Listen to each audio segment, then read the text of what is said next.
Seragam gratis ini jadi salah satu program unggulan pasangan Seto Rizky jika nantinya terpilih jadi wali kota dan wakil wali kota Makassar. Program ini disampaikan dalam kampanye pasangan nomor urut 1 di Jalan Cakalang, Kelurahan Totaka, Kecamatan Ujung, Makassar. Selain seragam, mantan Bupati Sinjai itu juga menjelaskan program pelayanan kesehatan gratis.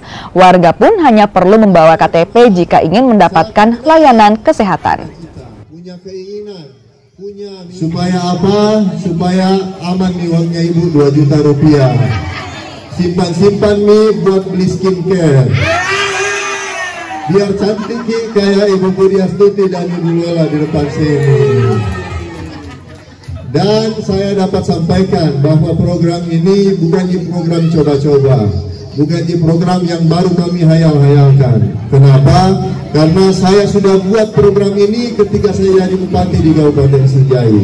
Dari 2019 di sana itu sudah ada pembagian seragam dan perlengkapan sekolah gratis. Jadi saya sudah tahu nih caranya.